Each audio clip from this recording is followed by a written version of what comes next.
mediante a experiência você entende isso aqui, que a presente vida corporal não é senão uma fração diminuta da nossa realidade e, portanto, o conhecimento que adquirimos dentro do limite, vamos dizer, da vivência corporal é uma aparência dentro de uma aparência. O verdadeiro senso de realidade só aparece perante a consciência de alma imortal. Antes não, antes você confunde o senso de realidade com o senso de intensidade da experiência corporal, por exemplo. E por isso que as pessoas buscam, por exemplo, drogas ou prazeres sexuais incessantes para ter uma sensação de realidade, para escapar de uma angustiante sensação de vazio. Mas acontece que isso aí não é realidade. Uma sensação muito intensa, ela é tão impermanente quanto uma sensação tênue. Meu filho, o mais espetacular orgasmo do mundo, ou a mais terrível martelada no dedo, logo some. Seja a sensação prazerosa ou dolorosa, como diz, não há mal que sempre dure, nem bem que nunca se acabe. Não é isso? Mas existe algo que não acaba. É o que é real, é o que tem fundamento ontológico. Tá entendendo? E que está, por assim dizer, acima das sensações de dor e prazer que nós temos durante a vida. Porque todas essas sensações estão abrangidas dentro dele, como possibilidade dele. Está entendendo? Mais ainda, as sensações corporais e experiências terrestres, etc., etc., a partir do momento em que você passa para este outro plano de atenção, elas são, em vez de elas desaparecerem, elas são tremendamente valorizadas. Porque aí, o que quer que você vivencie no plano terrestre, ecoa alguma coisa na eternidade. Então, aí, vamos dizer, as experiências, elas começam a ter um outro valor.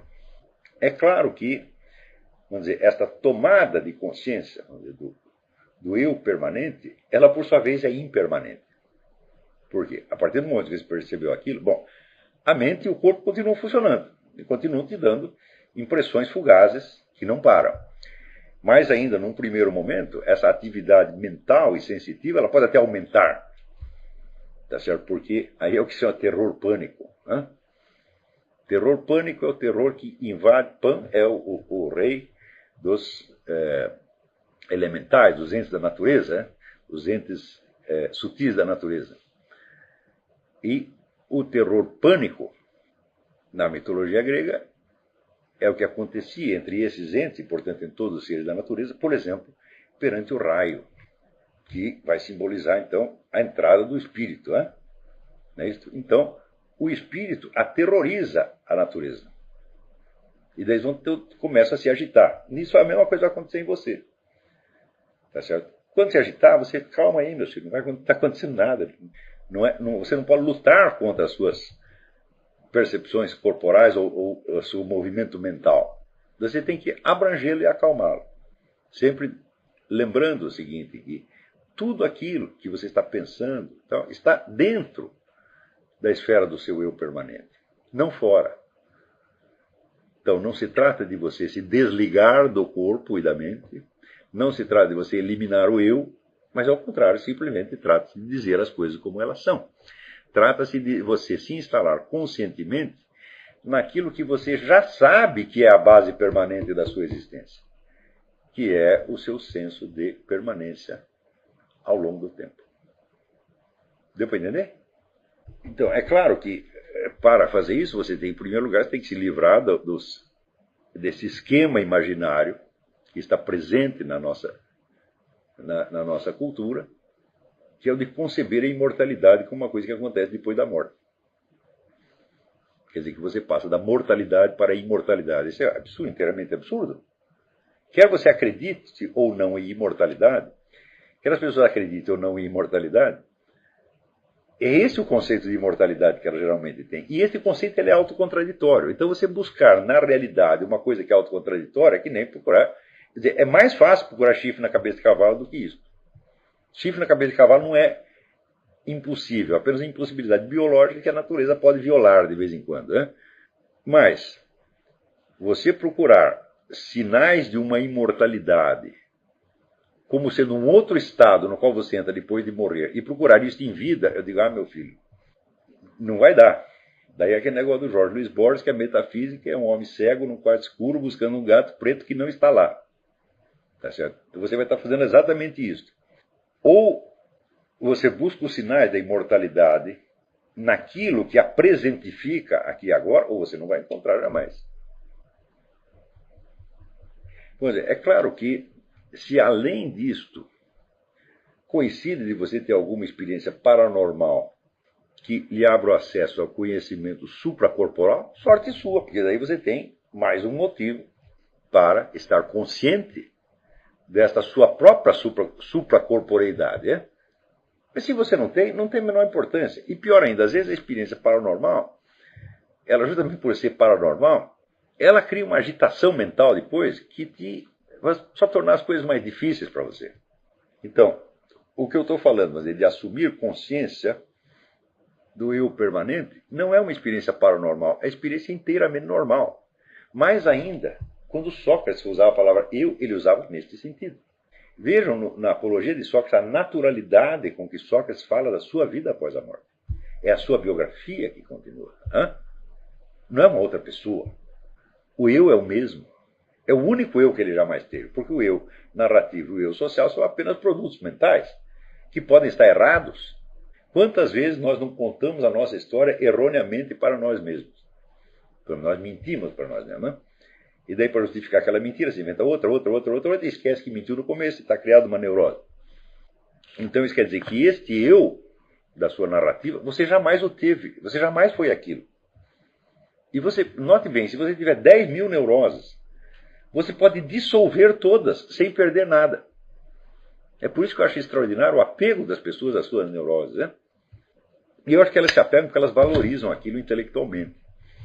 O Dr. Miller, quando às vezes aparecia algum cliente e vinha com uma neurose tamanho de um bonde, o Miller olhava aquilo assim, muito impressionado, e falava, meu filho, você é um gênio. Para inventar um negócio desse, não é qualquer um, você está entendendo? Então, né, toda aquela constelação de mentiras, de acusações e defesas, né, de temores e rancores, tudo aquilo misturado, todo aquele universo fictício que o sujeito concebeu, eu acho que aquilo tem algum valor intelectual, então o cara prefere se apegar àquilo. Né, como quem tivesse escrito um belo romance e não quisesse jogar o manuscrito fora. Né? Eu garanto para você que eu desfiz 1000 complexos neuróticos que eu criei. 1000 vezes. Eu peguei essa prática já muito novinho. Quando eu era adolescente, eu tinha um amigo que estava lá fazendo uma psicanálise, né, e a gente ficava brincando de desfazer os nossos próprios complexos, né, de nos desmascarar a nós mesmos perante o outro, e depois dar risada, né, ver a encrenca que a gente ia arrumada. Né. Você pode desfazer todos esses complexos neuróticos e você não vai deixar de ser você mesmo. Ao contrário, quando você perceber que tem, por trás dos complexos, tem alguém que tem a capacidade de desfazê-los, e você vê que este alguém é você, aí você já está mais próximo da realidade do seu eu do que antes. Porém, por baixo ainda desta capacidade, existe o quê? Existe o senso de continuidade e permanência do eu, que é a coisa mais maravilhosa que o ser humano ganhou nesse planeta. Agora, ao longo do tempo, você vê que o senso desse eu, do verdadeiro eu, foi sendo perdido e foi sendo trocado pelo eu narrativo e social a tal ponto que, na mesma medida, né, em que se glorificava este eu narrativo e social, por exemplo, nas Confissões de Jean-Jacques Rousseau, que inventa toda uma história da carochinha para dizer que é ele, é claro que este eu ele vai cada vez mais revelando a sua falsidade. E o que acontece? A própria noção de integridade da personalidade desaparece. Quando você chega na literatura moderna, com James Joyce, Proust e outros, não há mais um eu, só tem sensações e pensamentos soltos. Então, quer dizer, o que foi embora? O eu narrativo, o eu social. Mas e o eu profundo, o eu verdadeiro? Esse não pode ter ido embora, senão não haveria ninguém para contar a história. Só o eu verdadeiro, permanente, pode perceber e aceitar e até descrever a fragmentariedade do seu mundo psíquico. Quando David Hume, já no século XVIII, ele observava que na cabeça dele não tinha eu nenhum, só tinha uma série de sensações. Eu digo, quem percebeu essas sensações? não é certamente aquilo que nós chamamos de eu na vida diária. Esse eu do qual você está falando, ele não existe mesmo, ele é uma ilusão. Mas por baixo dele tem que ter um outro, capaz de perceber a fragmentaridade, o caráter ilusório do próprio eu. Então trata-se de mudar o sentido da palavra eu, e você ir para uma outra dimensão onde realmente você pode dizer que você existe, porque você não é uma ilusão, embora seus pensamentos possam ser, sua personalidade inteira possa ser, você não é. Quer dizer, você, agora raciocinando em termos teológicos, você foi criado por Deus como uma alma imortal, como um ente definitivamente existente. Imortalidade quer dizer isso. Não volta atrás. Jamais retornará ao nada. Na pior das hipóteses, tu vai para o inferno. E se tu acha que o inferno é um nada, espera para você ver. Então, a criação da alma individual é um ato irrevogável de Deus. Então, a sua sensação de irrealidade que você pode ter, ela só existe por quê? Porque você tomou como realidade os produtos da sua mente e não aquilo que está no fundo dele, que é não a alma que você inventou, não a alma que você criou narrativamente, mas aquela que Deus criou. E criou como entidade permanente e imortal.